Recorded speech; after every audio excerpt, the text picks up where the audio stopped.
Rossi's wide, but he holds it. He does indeed. That's just, I think, where that M1 Yamaha lights it through there. Out wide now, down towards the apex. I didn't expect to see these two tangled up. I thought the Hondas would be off and we'd be talking about Rossi versus Lorenzo. That was, of course, the smart money. We're through turn 12. We're on to turn 13. Thank you. On to turn 13 now. Lorenzo's closing in on Pedrosa. Pedrosa. I wonder where Danny sits in all of this. Danny would just like to win a couple more. Yeah, his first pole for some time, over a year for a moment. Let's look down on what's going on at the moment. Dovizioso still in 5th place. Crutchlow is still 6th. Bradley Smith up to 7th. That's a good ride from Bradley at the moment. His qualifying his qualifying went better than his free practice. Oh, Valentino out wide, and Marc Marquez gets underneath him. Now it's a straight shootout down towards turn 1. These two are absolutely at it, aren't they? Off track and on. Honda does not blast past. Oh, yes, it does. Does now. On the brakes. Marquez, did he make the apex? Barely. Just. And Valentino, there was a yard, and Valentino took it. We're going to see that all the way through. And of course, what's going to happen while these two are playing like this? What? The front two are going to clear off. Are you accusing Marquez of playing with Valentino Rossi so Jorge Lorenzo could escape? It was the wrong words. I take it back. There's no playing going on here. They're both as serious as they can be. Here comes Marquez up the inside, and that blocks off Valentino again. This is an absolute war. We saw them come together at Argentina when front wheel touched back wheel. That really cost Marc Marquez. It slung him up the road massively. This time, look at that. That's tough. Very fair. No, it's fair. Of course. It's tough, but fair. Brilliant motorcycle racing. Two of the very best in the world. An icon, a legend. Two of the beaten up by a youngster. Two of the best we've ever seen in the world. So, Sepang, I mean, if we've got any Formula 1 fans in the crowd, certainly here at Sepang, you're going to see more passes in this lap between these two than you probably see the entire race on track. That is turn 9 up there. Oh, now, that through 10, rising up to 11. Quick nod to Marco Simoncelli here, and again Valentino Rossi. He lost the front, he looks to the right, he lost the front, and through comes Marquez again. These two are at it. This is war, Keith. One is 22, one is 36. It is an incredible fight between the Spaniard and the legendary Italian.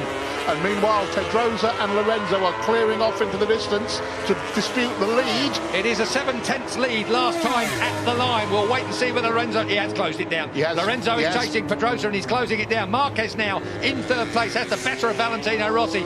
Wide again. But he pulls that Honda. He wants to get that Honda to that apex, up on the fat bit, fire it out of there. +2, Marquez. That says it's on Lorenzo's board. Down then towards turn 1. Still Danny Pedrosa and Jorge out front. What an incredible few opening laps here. 20-lap race. We're already with only 15 to go. Take a look at this. Here comes Valentino.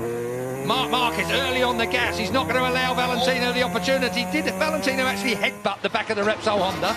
Involuntarily. Through. Oh. Man, you have no idea how hard that is to do, let alone stay on it. How close do you like it?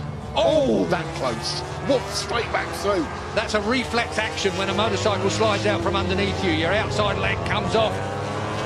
Incredible save there from Valentino Rossi. We saw an even bigger save from Marc Marquez in qualifying. But we've seen Marc have a couple of serious bits of misbehaviour already in this race. Look at this. I thought Valentino... We're going to see more yet, Julian. That's a fact. Straight underneath, and he moves Marc Marquez off the line. Valentino Rossi. And again.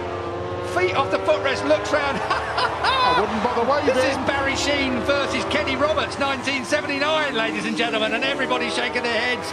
Out goes Valentino again. Marc Marquez, this is personal. This is a real personal fight. Valentino thinks he's been interfered with deliberately there. That's what that gesture was about. This is proper racing, if you ask me, Julian. I agree with you. I don't think it's got anything to do other than the fact there's two top men, egos and performances fighting around this Sepang racetrack, and all the time Valentino's lead in the championship is being whittled away by Jorge Lorenzo out front. Underneath, that's 2 lines you can get through there quite neatly. It's when they touch, it's the problem.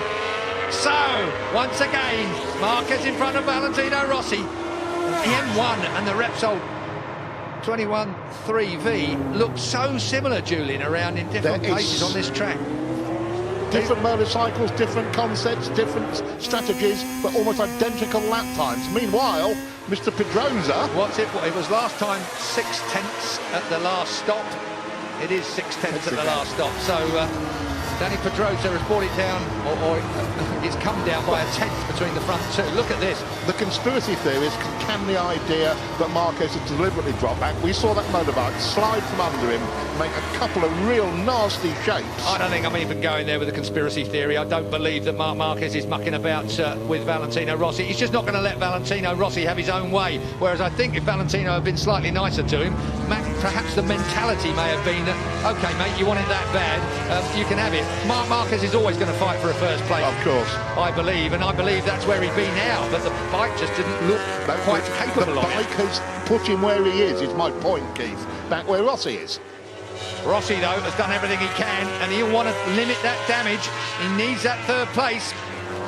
And this is going to run all the way through. We have got 13 and a half laps to go. And looking back down, it's 2.7 seconds last time I looked from Lorenzo to Marquez in third place. And still 0.6 in the first two. Valentino. This will now tidy up a little bit as these two take stock of what's going on around them. Up out of turn 9, short shifting up into 10. Up through turn 10 they go.